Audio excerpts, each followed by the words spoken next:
Modibo Sidibé, bonjour. Bonjour. Beaucoup de gens ici veulent la rupture avec le passé et le système ATT.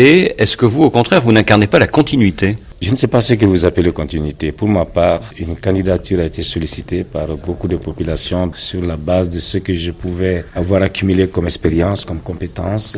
Alors moi, je veux dire, les Maliens aujourd'hui veulent surtout pouvoir aller de l'avant. Et c'est pour ça que dans notre proposition, et je crois que ça fait la différence, nous avons un projet à long terme, Mali Horizon 2030. Il y a un peu plus d'un an, juste avant le putsch, vous avez salué les leçons de démocratie vivante données par le président ATT. Aujourd'hui, avec le recul, est-ce que vous ne regrettez pas de tels propos ? Pourquoi regretter de tels propos ? Le Mali n'était-il pas en démocratie ? Le Mali n'a-t-il pas continué des alternances pacifiques ? Donc, je crois qu'il y a trop de bébés qu'on veut lancer avec trop de bains. Cela ne veut pas dire que tout a été bien. Il y a eu des insuffisances, mais il y a eu de nombreux progrès aussi. Mais le Mali n'était-il pas corrompu au point que même l'argent de la lutte anti-sida était détourné ? Je crois que vous faites une erreur, M. Babouvier. Je ne me permets pas de dire que le Mali était corrompu. Il y a des centaines de milliers, de millions de Maliens qui sont honnêtes, qui font leur travail.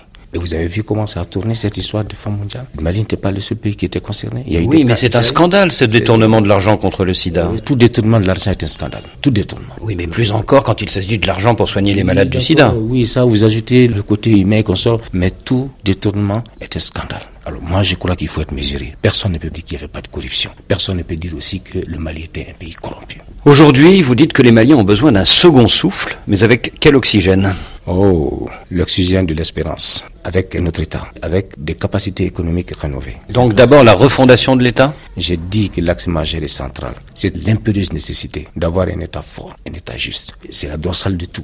Mais ce travail ne peut pas être fait de façon isolément. Au fur et à mesure que cela se fait, le travail infrastructurel également, économique, éducatif, sanitaire, de transformation de notre pays doit se faire, ça s'accompagne. Aujourd'hui, moi, je propose de passer à une autre génération de centres de santé communautaire parce que ça a été une réussite. L'initiative RI dont on parle tant, mais combien de gouvernements après Modibo Sidibé ? Mais tous ces gouvernements ont poursuivi, ont continué. L'initiative pour le riz. Pour le riz, on continue. Ça veut dire que c'est une opération juste et c'est une opération pertinente. Et les paysans, les riziculteurs et les autres l'ont ressenti comme tel parce que ça a été étendu à des produits comme le coton, comme le maïs, etc. Donc je pense que les capacités humaines, il faut les renforcer. Et ça, nous allons y travailler avec un système éducatif rénové. S'il y a deuxième tour, avec qui pourrez-vous faire alliance ? Vous savez déjà que nous avons signé une alliance dans le cadre du FDR. Donc tous ceux qui sont partie prenante sur le créneau de la République, de la démocratie, nous ferons chemin avec eux. Ça veut dire quoi ? Ça veut dire que s'il y a deuxième tour, quel que soit le candidat FDR qui passe, vous ferez plus facilement alliance avec un Soumaïla Cissé ou un Draman Dembélé qu'avec un IBK ?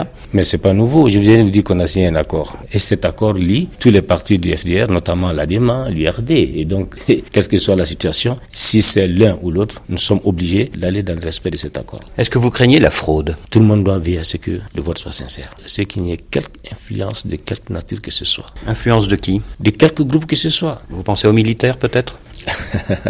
Je vous ai dit qui que ce soit. Modibo Sidibé, merci.